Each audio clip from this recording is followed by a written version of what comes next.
যুবক ভাইরা, অস্ট্রেলিয়া একটা জঙ্গল আছে, জঙ্গলের নাম সিন্ডি। সেখানে একটা গাছ আছে টু দ্য ডাইরেকশন অফ কেবলা। এমনভাবে এটা মুভ করা আছে, দেখা মনে হবে এটা সোজা কেবলার দিকে আছে, ঠিক কিনা? ইরানের বিখ্যাত কবি শেখ সাদি, তার পায়ে দেওয়ার মতো জুতো নাই, তারপরেও তিনি ঘর থেকে বের হলেন। তিনি চিন্তা করতে লাগলেন, আমি একটা বিখ্যাত কবি, আমার পায়ে দেওয়ার মতো জুতা নাই। সে হঠাৎ করে ঘর থেকে বের হয়ে কিছুক্ষণ পরে যায়, দেখে একটা লোকের পাই নাই। Take a rest, think about this, I think back to England. চলে যেতে হবে। এই লোভ, লালসা, মায়াজাল মানুষকে কুরে কুরে খাচ্ছে, পরে মৃত্যুর কথা বলে যাচ্ছে। যাদের হৃদয়ে আছে আল্লাহর ভয়, তারা কবু পথ ভুলে যায় না।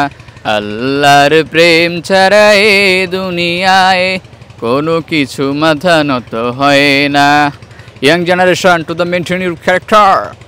এখনই সময় নিজেকে পরিবর্তন করার, ঠিক কিনা? চিল্লায় বলেন যুবক ভাইরা, ঠিক কিনা?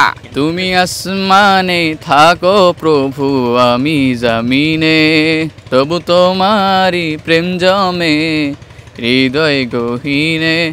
আমি তোমারই গোলাম গো, অন্য কারণা। আলিমুল গাইব তুমি, মালিক রব্বানা। আল্লাহু আল্লাহু আল্লাহু আল্লাহ।